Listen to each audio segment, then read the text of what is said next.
What is up, friends? Welcome into Attacking Third. I'm your host, Darian Jenkins, joined by the lovely Christine Cupo and Jen Beattie. Ladies, welcome back. It feels like a really long time since we've all been on the show together, and we have a very, very fun show for you today. Obviously, we're going to preview the Women's Champions League match day 6 coming up tomorrow. We had a very special interview with German international legend and UEFA managing director Nadine Kessler, and we're also going to do some hot takes for cold weather because it's freezing in New York and New Jersey. There's snow on the ground. We're not going outside, so we're going to cozy up and give you some hot takes. So whether you're listening as a podcast, watching us live on YouTube, or joining us on Galazzo Network, we appreciate it so much. Make sure you jump in the comments. Let us know what you're thinking. Ask us anything you want. Ladies, how are you feeling? Are you snow people? Do you like, Jen, for some reason, I feel like you're game for cold weather. Christine, I feel like Scottish, or I think it's because you're Scottish. Yeah, actually. Guys, I will say I just got back from London. I thought London was cold. Like, this is a whole new level. No. I love the snow. Personally, it's really pretty. Love it. But when it starts to disappear and it's that, like, do you guys say slush? Like, yeah, slush is all right. Yep. Yeah, I don't Slushy, love that. Filthy, dirty. Yeah, I love when it's dry and beautiful, blue skies. I'm loving it, but it's really cold. This is cold for me. I will say, guys. Jen, in New York, they say brick. Pardon? In New York, they say it's brick. It's brick. Mad brick. Mad brick?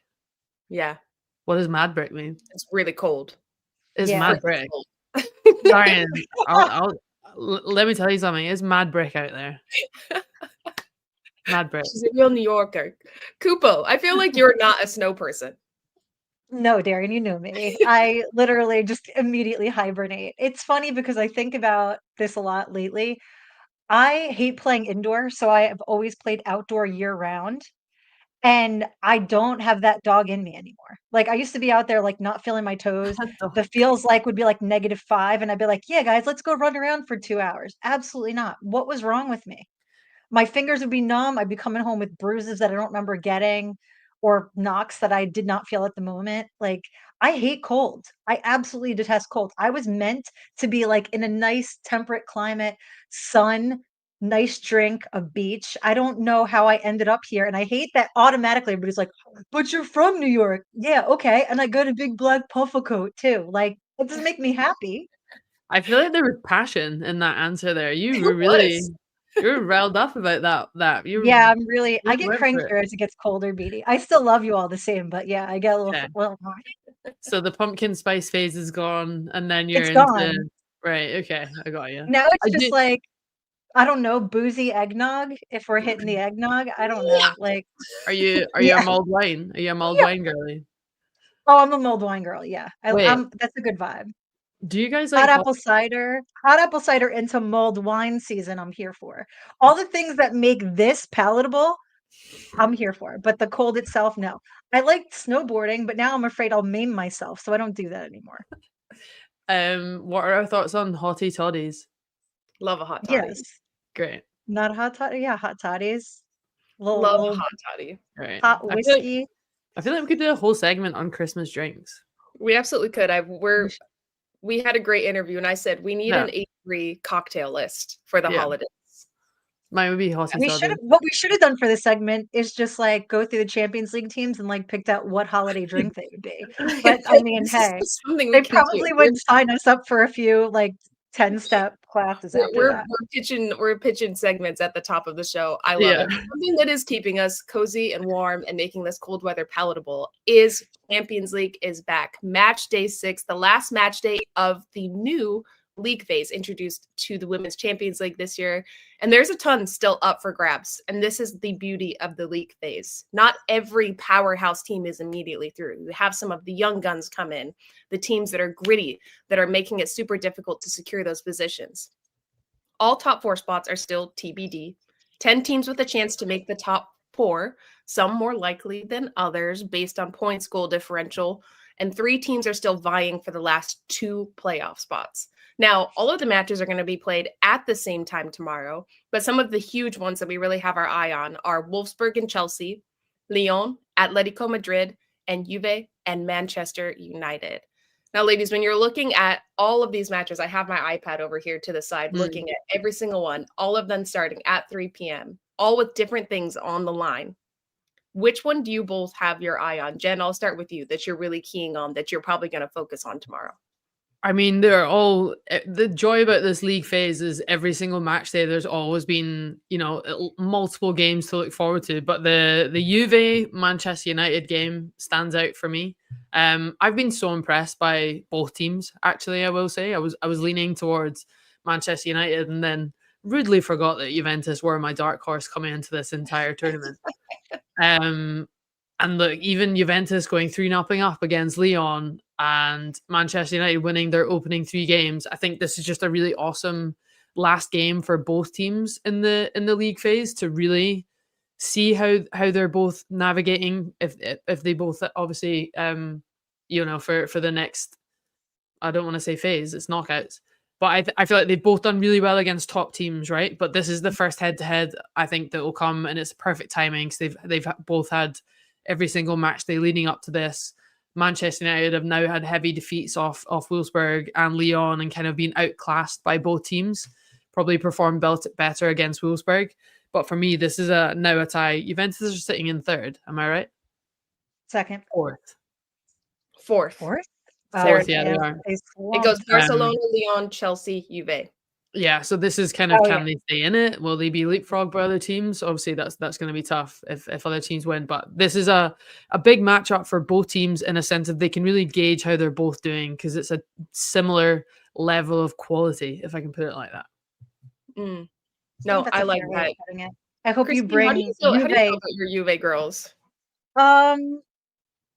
You know what? They managed to grind wins out, but they're just too inconsistent, and this has been just a symptom of various seasons. It used to be, and I'll say that this is probably just a matter of parity and competition growing in Serie A Femminile, where it's gotten more challenging. So what's happened there, like right now, Roma are sitting in first in Serie A, but abysmal performance in Champions League. So I feel like right now for the Italian league, it's become almost a conversation of like, where are we actually prioritizing, our play? And I feel like for Juve, they've tried to lean more into Champions League.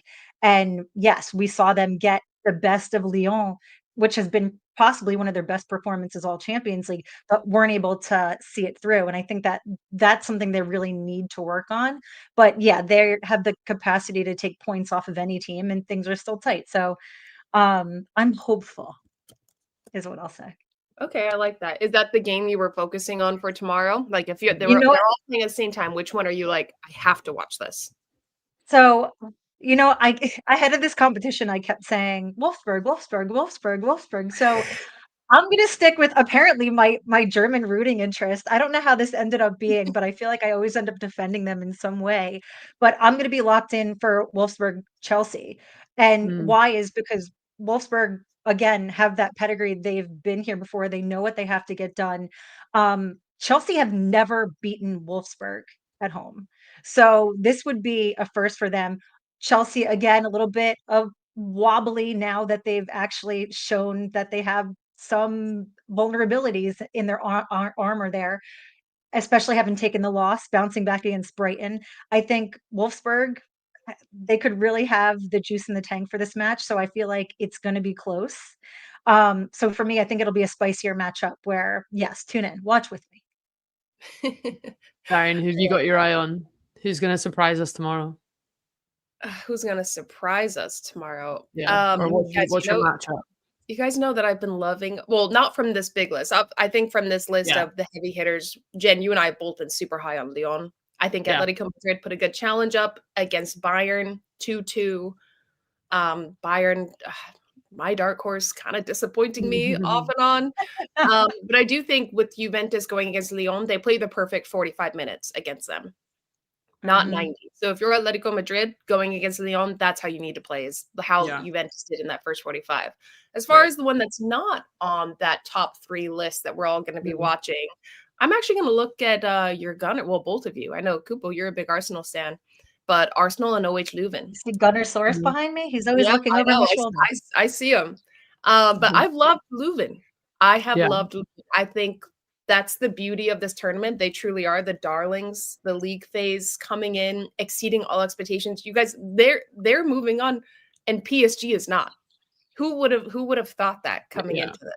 I know. So when they're going against a team like Arsenal, this is the chance to try to take down an Arsenal, or at least limit how much they can do. And especially an Arsenal, my opinion, that's struggling to build that chemistry that we saw last year, that bought inness with Renee Sluggers and how they're doing in this Champions League. Whereas Leuven, that's all you've got.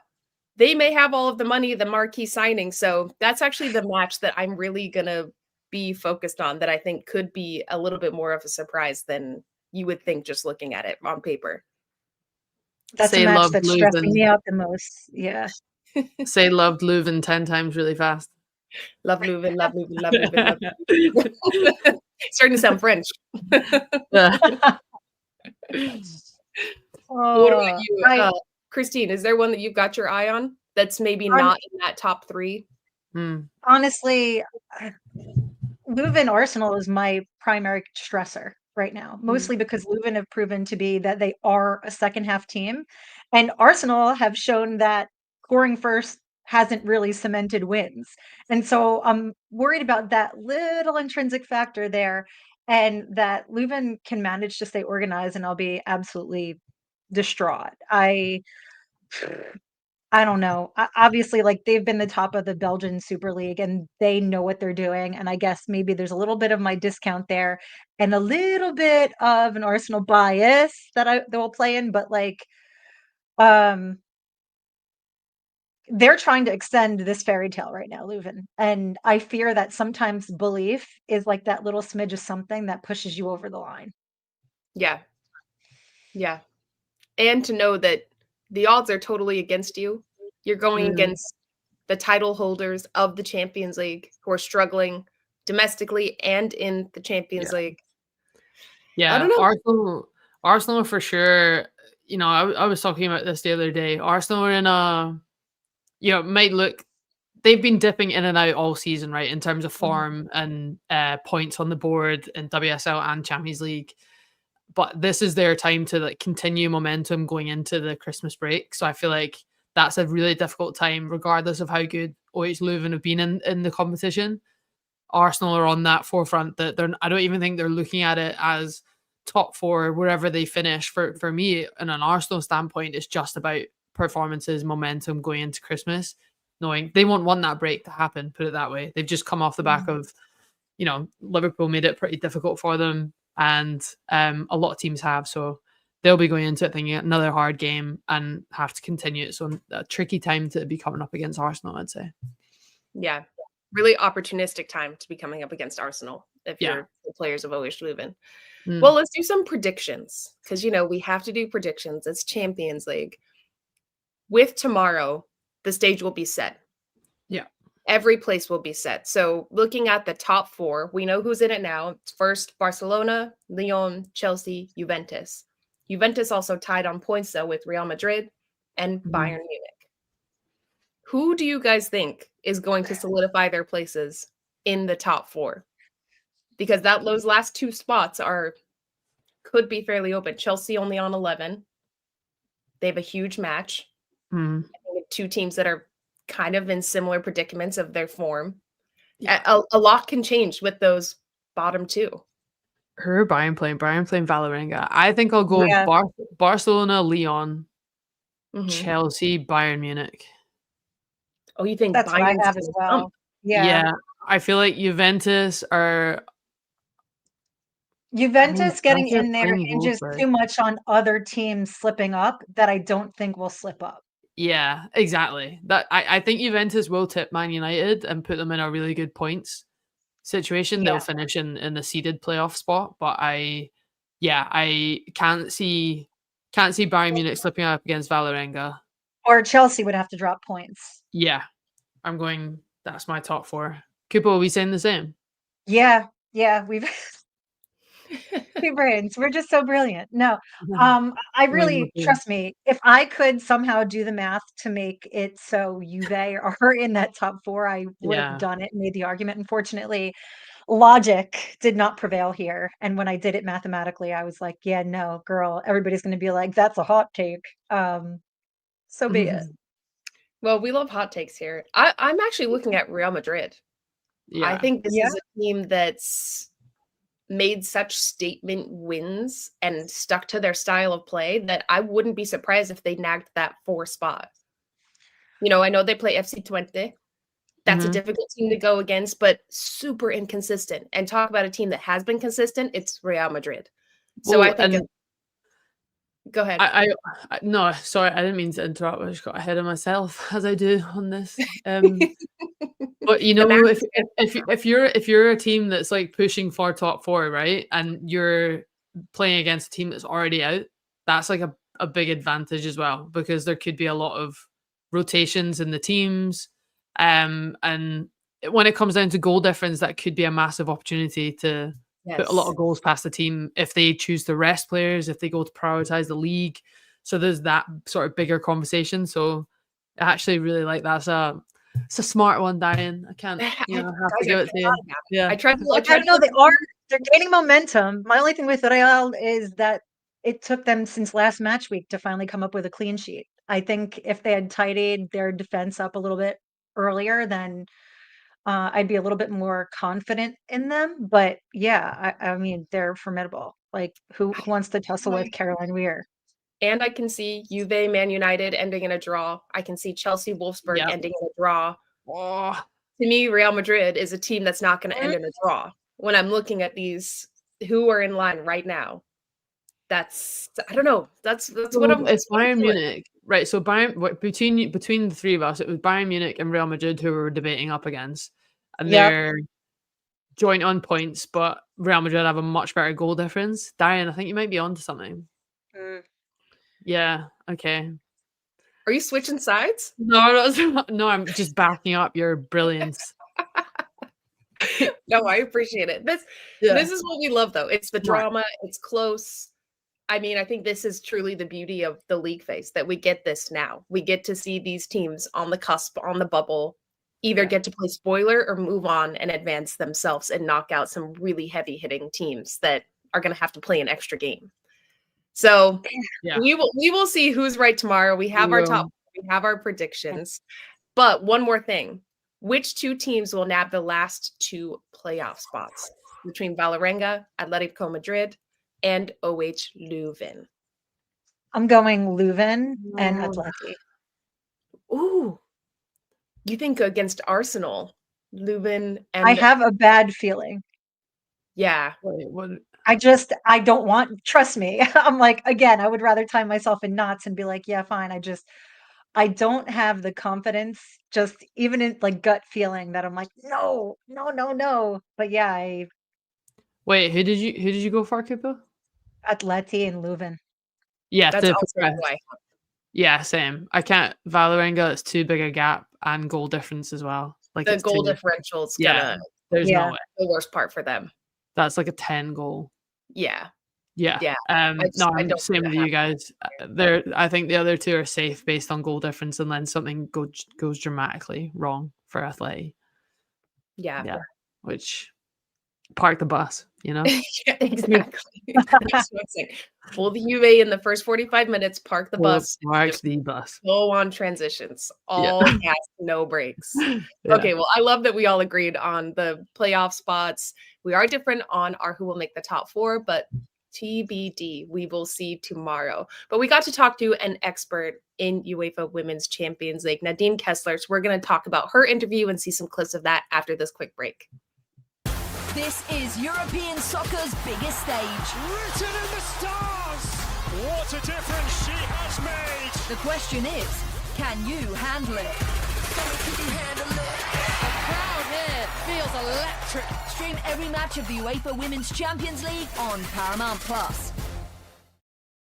Welcome back to Attacking Third. We had the absolute pleasure of speaking with one of the forces of women's football, especially on the German side, Women's Champions League, Euros, German national team legend, Nadine Kessler, earlier today. She is now the UEFA's managing director of women's football, and she had a lot to say about the inaugural league phase and her involvement implementing it. Let's listen.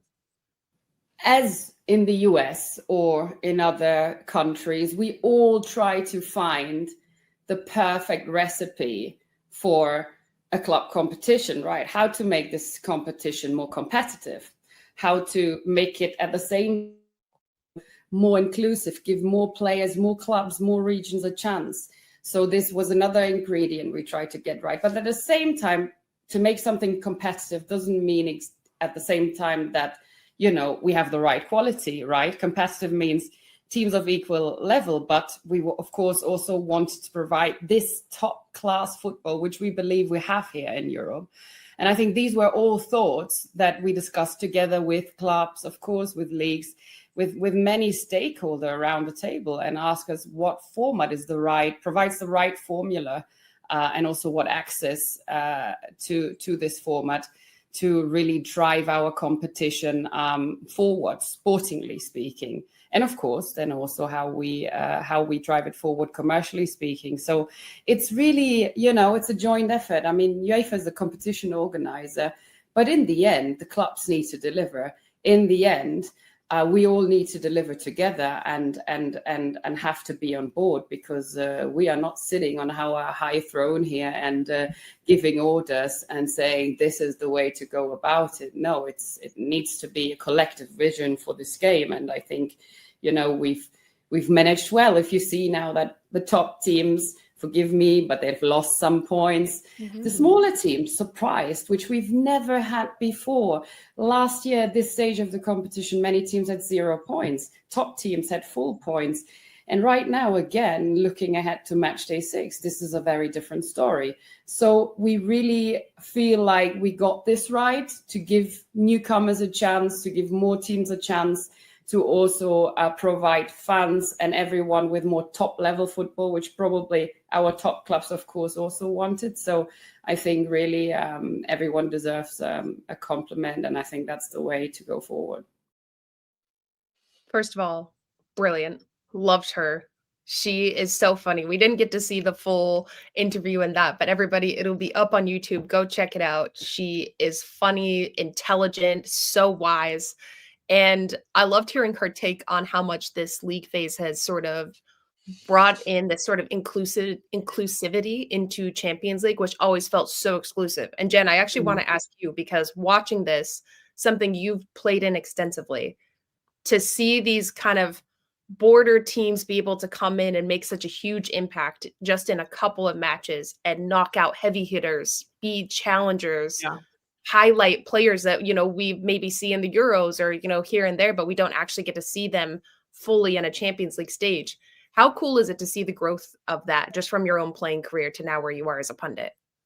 Genuinely, it's been one of the best things about the Champions League this year. And I know this is Champions League heavy and what we're talking about, but it's happening in other competitions as well throughout Europe, where more games are televised, and you're kind of thinking, the quality's there across the board. And I think that's going into this narrative as well. I think everyone was, you know, hyped up on the fact that the reason that the league phase and why it was ready in the women's game is because the quality was there. And I think that is absolutely shown. I think not one of us would have predicted PSG to have been eliminated after this league phase. And I think that goes to show that maybe the structure before was lined up to benefit the top teams. And not any of us would have really noticed at that point. But I think what this league phase has shown is it's shown massive head-to-heads early on, which has made it more competitive because teams drop points early on, i.e. Arsenal on the opening day. And it's shown teams like Vålerenga, teams around them in the table. Oh, it's Leuven, which you've been massively impressed with, Darian, this entire league phase. Of really, they have the quality. They just haven't had been highlighted enough or been able to compete against more teams around Europe to really build a portfolio, I could say, of how good they can be against other teams. So I think it's been amazing, and I think it's been such a success for the competition so far. And even just having the lineup as being similar to the men's game, that was what was so fun about working last week in London. Was okay, we definitely don't have the amount of teams involved in the competition to compare. That was one thing. Like, I don't know how those guys do it, covering the amount of games. Incredible. But seeing the structure being exactly the same and knowing that a similar format can really work in the women's game, and not just, hoping it will work, but actually seeing the benefits that it can have to teams that might not necessarily have progressed as far, and even the financial gain that comes far from progressing in a tournament and doing really well and having more games, and the market value that can increase if you're having a team like Lyon coming to your home, and the fans that could bring in, and the attraction that'll come. So no, I can't speak higher enough. It's been, for all of us, so fun to work on it, and to see these players and clubs be showcased in the best possible way. So 10-10, no notes. No, I agree. I think it was so fun. I like that you referenced London too, because literally watching, we had 5 games one day, 4 games the other. We're like, oh my God, they're all at the same time. They're watching 12 games at the same time, which we're going to be watching 9 tomorrow. I can't wait for it. But Christine, just thinking about how much, the women's game has grown, how much you're watching Champions League grow. How much longer do you think till we get to that, to where even the format, the number of teams rivals the men's side? Even I'd say, looking at the numbers, the trajectory, and even the recent investment in the women's game globally, and the immediate impact that we've seen, I'd give it maybe another 5 to 10 years, and women's football is sitting in that same realm of possibility. And I say that because when you look at just the business model and the functionality of women's football, because it's always going to be business outside of being the beautiful game. We open those doors and they never close again, right? It's about having very measured, careful, strategic growth, because you don't want anything to grow so quickly that it folds, or it's susceptible to myriad things that could poke at it. And we've seen leagues, even domestically in the US, where, it starts up, it folds, it goes down. What we want is this continued growth, but the continued parity. And I think that that's not something that we've reached yet across all of the major global leagues. And I talked a little bit about Serie A Femminile earlier on, and that's something there, and where we still have this sort of 5th place cliff that I feel like is the most common in women's football, but we also see that replicated a lot across men's football. So if anything, we can use that as a little bit of a model in terms of what not to do. How do you temper growth the best way so that we still have the best possible product while still supporting the game adequately? I think that's actually such an interesting point, Cupo. And I do think that's it's so hard to predict the trajectory of the growth, right? Because especially across exactly what you're saying globally, right? You can look at one league specifically, and my eyes will always be on WSL, because that's where we work across, and my experience as a player. But even looking at the season now, are in a position across Europe, globally, whatever we want to say around that. We're talking about Champions League, so we'll stick to Europe. Unless teams are, even close to what Chelsea can do at the minute, and Chelsea will still grow their squad, by the way. So it's about every team being able to rotate and have a comfortable squad, because that is also what comes to is injury prevention. You have to have a place where teams can economically afford to do it and function within it, do well, perform across all competitions. So I don't think league phase was number 1, but I don't think it's ready to expand across multiple leagues in terms of more teams being introduced until you have more clubs investing in players and adding more to rosters and developing that side of stuff before. I think now it kind of has to be right, okay, stepping stones. Let's longer, but it's so hard to predict what that. We need to get Nadine back on and ask her that. I know. our resident expert, a resident German expert with UEFA. No, I think you're both dropping bars. I mean, I know we're focusing on Champions League, which I'll just keep it there, but I think you're both completely spot on with the growth of the game on the women's side and looking at the investment. And I think sometimes the mistake is made of, well, we're just going to say yes and expand and throw in all this extra stuff. And then it's like teams have to sign academy players or bring in temporary contracts and create all these mechanisms to fill their rosters. And it's like the baseline fundamentals are not ready yet, just on the club level. And Nadine did such a good job speaking to that because of this new league phase format and the opportunity to play into this, teams and clubs have to invest properly. They have to have their own functionality succinct, like some of the teams like a Chelsea or a Lyon who have that backing and have had it for so long that they've been able to sustain and, you're right, rotate their players, have the proper medical care that they need, whatever it may be able to fly comfortably. That's a huge deal. Yeah. That comes with your recovery. So there's so many things that need it to grow, but I think what I've loved about this league phase is they're truly doing it right. Not biting off more than they can chew, bringing in teams that can level up, make it bigger, put themselves on the map in this Champions League. And it's just been a joy to watch. We love it. We're Leuven it. Sure. Everybody, go check out more of that interview with Nadine Kessler. She is absolutely brilliant. It'll be on the A3 YouTube channel. But of course, we're not done. It's winter season. We have hot takes or cold weather after this quick break. Stick with us. You can always count on Sundays with the NFL on CBS and Paramount Plus. So even if you can't count on accurate expiration dates, that is a rookie mistake, or people appreciating your fashion sense, Jim, the crowd is not on board here. you can always count on Sundays with the NFL on CBS, streaming on Paramount Plus. Glad we wear our good jerseys. Yeah. This is European soccer's biggest stage. Written in the stars. What a difference she has made. The question is, can you handle it? The crowd here feels electric. Stream every match of the UEFA Women's Champions League on Paramount Plus. Welcome back to Attacking Third, friends. Okay, we've got a fun segment. Shout out to our producer, Audrey. She came up with this. It's called Hot Takes for Cold Weather. I've got my tea. I don't know about you guys. The cold is not for me, but I do love a hot take. So first things first, we're sticking to football. Jen, I'm going to come to you to start. Go. Chelsea won't win a trophy this season. Oh no, the Chelsea fans are going to come for me straight off the bat. No, So- I think they'll still win a trophy. I think everyone kind of hit not the panic button, but I think everyone was.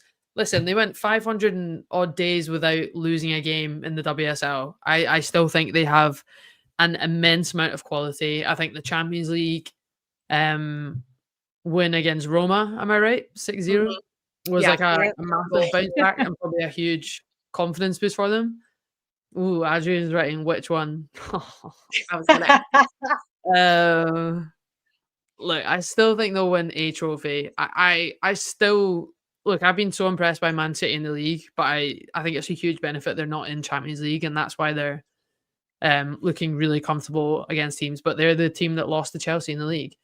I realize I'm going off on massive tangents. I don't think I can predict what one because that's so. It depends on the knockouts, who they get in Champions League, who they get in FA Cup. I still think they could lift an FA Cup. They could still lift WSL. They could still easily win a trophy. They have in my opinion, they have the best squad in England, 100%, without a doubt. Cupo, what do you think? Chelsea won't win a trophy this season? Or are you with Jen where they'll win one? They could win minimum one.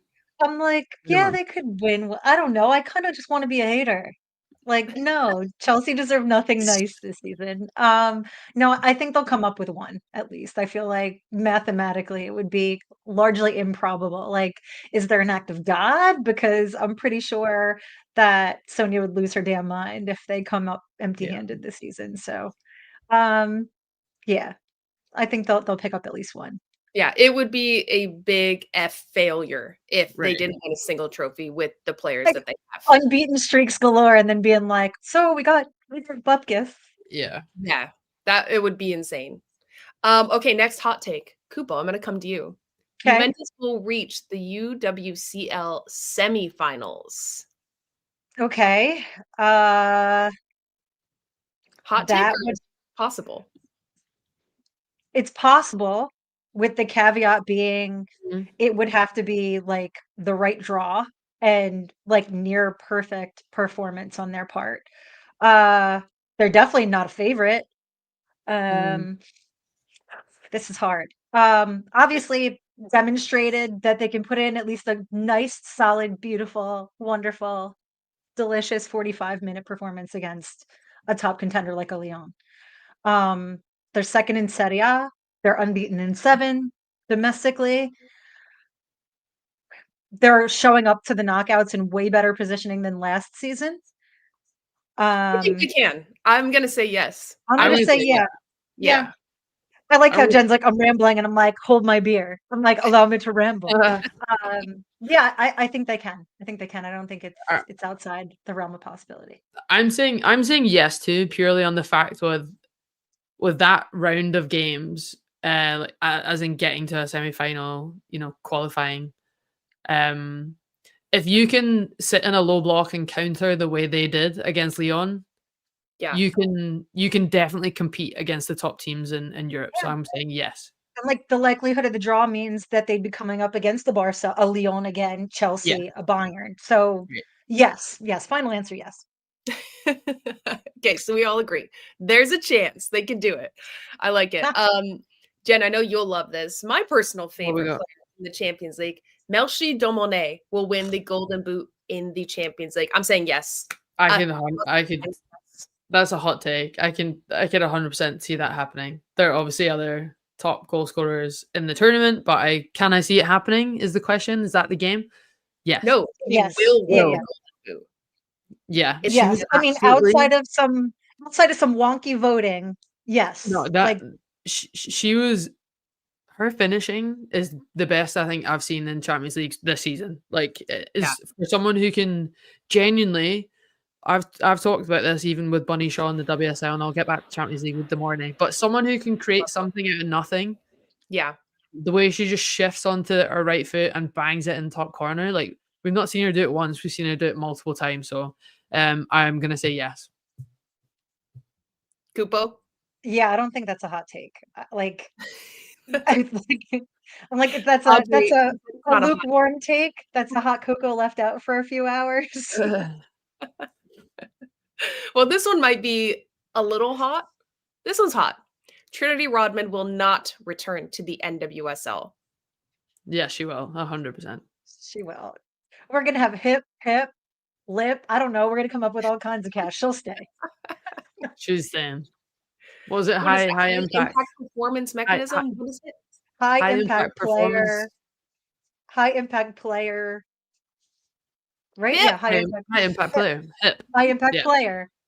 Yeah. I just couldn't remember the word after. I'm like, high impact player bag, high impact player gold bars. Like, there's timing though that comes down to this. There's windows that you have to function in, whether it's a loan or it's for years to come. I could see her going overseas. In years to come, or no? Eventually. I feel like it's inevitable. I think we'll see her because as a player, anywhere in the world with any, I'd say, sense and talent, you want to get into Champions League. You want to at least give it a go and have that experience, change of scenery. But right now, I think there's a lot of compelling dollar signs that would probably dictate that she just floats back and stays in NWSL for a bit. I think as soon as we saw HIP, high impact player, become an acronym. Yeah. NWSL is so funny. Oh, I love the things that come out. Okay, Cleveland will be the next expansion team in the NWSL. No. I'm saying no. Yeah. I also don't know. Yeah. I'm so sorry, Cleveland, but no. Nope. No. Where would you guys want to see an expansion team? I'm thinking Austin. That's my ideal spot for a team. Austin, but I see something happening in Miami. Just like logically in the way that things sort of follow suit in terms of establishing men's teams at top levels. That's where my brain goes. I can see that too. I love those hot takes, I will say. I'm probably going to let everyone down in my geography here. And don't say Nebraska. Sorry, Nebraska. No. Can I agree with Austin and Miami and think they're really great calls because I would love to go there? Yeah. Oh, shout out. Gabriel said Nashville. Nashville's a good show. Nashville's a good soccer city. Yeah.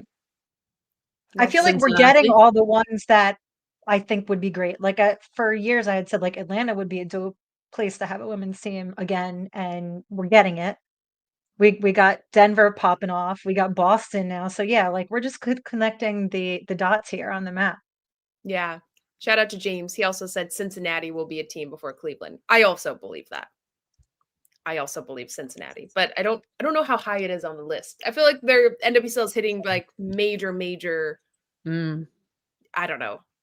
I don't mean to offend people. I love the states. Wherever it's going to be great. But I do think I Austin love the states. I love all the states equally. Don't you forget it. Signing off, Darian Jenkins. Okay, last but not least, hot chocolate is overrated. Yes. I actually might say yes as well. I don't think I've ever ordered a hot chocolate in my life. Yeah. I don't want to drink so my dessert. I'm not really a chocolate girl to begin with, which I guess makes me a little weird, but the only time I really liked hot chocolate ever is like when Dunkin' Donuts used to have like the white hot chocolate, and I don't know why that was good, but they took it away. So no, it's overrated. I can't believe you're not chocolate girly. No, I'm not. I also don't eat peanut butter, Beattie. So I'm just They're like two of my favorite things. Me too. I'm sorry. Never liked them. Chocolate and peanut butter combined. Dream. It's the best thing ever. A Justin's peanut butter cup is I have one every other day. Shout out for the sponsor. Shout out Justin's. I love the peanut butter. I love Justin, send them peanut butter cups. I'll just watch. Me opening next show with a Justin's peanut butter package. Yeah. Okay, wait. I just thought of one because we've had a conversation about a cocktail list. Mulled wine is overrated. To be honest, I'd rather just have a glass of wine, like a regular or a hot toddy. If you have to go for hot, I'll go for like a hot toddy for sure. Same with lemon. But if I could go regular orange. red wine over mulled wine, I'll go regular red wine. Same. Mulled wine tastes like cough syrup to me. Maybe I haven't had good mulled wine, but it's not an enjoyable. On the next episode of Attacking Third, we're gonna with your favorite mulled wine recipes. We'll try them out live. We're gonna make it this week. So you can people to post a cocktail list for us. Hot toddy's number one for sure. Or if anyone has a good mulled wine Glühwein recipe, send me it because we're making it this week. You can all come round. You can all come round for some mulled wine. I don't even know what Glühwein is. Like I need an explainer. Of Glühwein. Yeah. Glühwein, I think, is just the German name for mulled wine. Oh, okay. So it's not. It's the same thing. Just German. I assume with German. Yeah. Okay. I'm not well versed in German. I'm sorry. Someone wrote front of jersey sponsor for Darian. Justin's. Please. I will wear it. Yeah. Funky old Medina. Good job. Oh, we love Funky. They're always in the comments. I love when we sidetrack. It's the best. I know. It's the best. So but everybody go at Justin's and tell them to sponsor Attacking Third. We would love it. And no mulled wine. We're gonna come up with a cocktail list. Hot toddy is number one. We need to brainstorm on the side about what else. Ladies, this was such a fun show. Thank you everybody that was jumping in here live with us in the comments. We appreciate it so much. Make sure you tune in to Champions League tomorrow. You see all of our faces on the coverage. And don't forget, Attacking Third will be back Thursday, December 18th at 11 a.m. for a full recap of the huge Champions League day. From Christine, Jen, and Audrey, I'm Darian. This was Attacking Third.